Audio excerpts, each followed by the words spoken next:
പരീക്ഷ. ഉടനെ ആത്മാവ് അവനെ മരുഭൂമിയിലേക്ക് നയിച്ചു. സാത്താനാൽ പരീക്ഷിക്കപ്പെട്ട് 40 ദിവസം അവൻ മരുഭൂമിയിൽ വസിച്ചു. അവൻ വന്യമൃഗങ്ങളോടൊപ്പമായിരുന്നു. ദൈവദൂതർ അവനെ ശുശ്രൂഷിച്ചു. പരീക്ഷണം എന്നതിനേക്കാൾ പരീക്ഷ എന്ന വാക്കായിരിക്കും ക്രിസ്തുവിൻ്റെ മരുഭൂമി അനുഭവത്തിന് യോജിക്കുക. ഉൽപ്പത്തിയുടെ പുസ്തകം 22-ാം അധ്യായത്തിലെ 1-ാമത്തെ പരാമർശം ഇപ്രകാരമാണ്: വീണ്ടും ഒരിക്കൽ ദൈവം അബ്രാഹത്തെ പരീക്ഷിച്ച് ഉരച്ചു നോക്കുകയാണ് അവൻ്റെ വിശ്വാസത്തെ. നിന്റെ കുഞ്ഞിനേക്കാൾ ഉപരിയായി നീ എന്നെ സ്നേഹിക്കുന്നുണ്ടോ എന്നറിയുവാൻ.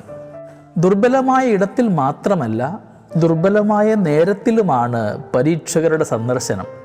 40 ദിനരാത്രങ്ങളുടെ വിശപ്പിനൊടുവിലാണ് അപ്പമെന്ന പ്രലോഭനം.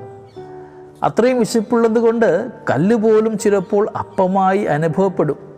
പ്രലോഭനങ്ങളൊക്കെ മനുഷ്യൻ്റെ വിശപ്പുമായിട്ട് ബന്ധപ്പെട്ടതാണ്. പഴയ നിയമത്തിലെ ഉൽപ്പത്തിയുടെ 25-ാം അധ്യായത്തിൽ നാം വായിക്കുന്നുണ്ട്, വയലിൽ നിന്ന് വന്ന ഏസാവ് യാക്കോബ് ഉണ്ടാക്കിയ പായസത്തിൽ ഒരു പങ്കു ചോദിക്കുന്നു. യാക്കോബ് പറഞ്ഞു, തരാം, പകരം നിന്റെ ജന്മാവകാശം എനിക്ക് തരിക. വിശന്ന് ചാകുന്നവന് എന്ത് കടിഞ്ഞൂലവകാശം? നീ ഇതെടുത്തുകൊള്ളുക. ചെറിയ ചെറിയ പ്രിയങ്ങൾക്കു വേണ്ടി തങ്ങളുടെ ശ്രേഷ്ഠതകൾ വിൽക്കുന്നവരുടെ പ്രതീകമായി അന്ന് മുതൽ അയാൾ.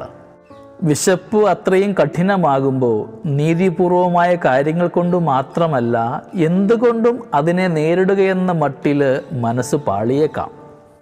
അപ്പം കൊണ്ട് മാത്രമല്ല, വാക്കുകൊണ്ടുകൂടിയാണ് ഒരാൾ ജീവിക്കേണ്ടതെന്ന ഉത്തരമെഴുതിയാണ് ക്രിസ്തു പരീക്ഷ ജയിക്കുന്നത്.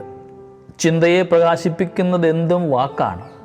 വാക്ക് അപ്പത്തിന് പകരമൊന്നുമാവുന്നില്ല, മറിച്ച് ചില വിശപ്പുകൾ നിലനിർത്തേണ്ടതുണ്ടെന്ന ഓർമ്മപ്പെടുത്തലാണത്. മതപാരമ്പര്യത്തിലെ ഉപവാസം അതിൻ്റെ സൂചനയുമാണ്. വിശപ്പിൻ്റെ സൗന്ദര്യവും ശ്രേഷ്ഠതയും അപ്പത്തിന് പണയം വയ്ക്കേണ്ടതില്ലെന്ന്. അങ്ങനെ ഉപവാസം ഒരു സംസ്കാരമായിട്ട് മാറുകയാണ്. ഒരു നേരത്തെ ഭക്ഷണത്തിന് വേണ്ടി തൻ്റെ കടിഞ്ഞൂൽ പുത്രസ്ഥാനം വിറ്റ ഏസാവിനെ പോലെ ആവരുതേ നമ്മൾ ഓരോരുത്തരും എന്നൊരു ഓർമ്മപ്പെടുത്തലുമുണ്ട്. കാരണം പിന്നീട് അവകാശം പ്രാപിക്കുവാൻ ആഗ്രഹിച്ചപ്പോൾ അവന് അത് തിരസ്കരിക്കപ്പെട്ടതാണ്. കണ്ണിലോടുകൂടെ അവൻ അത് ആഗ്രഹിച്ചെങ്കിലും അനുദപിക്കുവാനായിട്ട് അവൻ അവസരവും കിട്ടിയില്ല. സ്നേഹമുള്ളവരെ, ജീവിതത്തിലെ പരീക്ഷണങ്ങളെയൊക്കെ ദൈവത്തോടൊപ്പമായിരുന്നു കൊണ്ട് നേരിടുവാനായിട്ടും എല്ലാ പ്രതിബന്ധങ്ങളെയും പൈശാചികമായ ആക്രമണങ്ങളെ മറികടക്കുവാൻ നമുക്ക് ഈശ്വര സാധനയുണ്ടാവട്ടെ. ഈ നോമ്പും ഉപവാസവും ഒക്കെ തിന്മയുടെ പ്രലോഭനത്തിൽ നിന്ന് വേറിട്ട് നിൽക്കുവാനായിട്ട്, മറികടന്നു പോകുവാനായിട്ടുള്ള ഒരു ധൈര്യമായിട്ട് നമുക്ക് മാറ്റാം.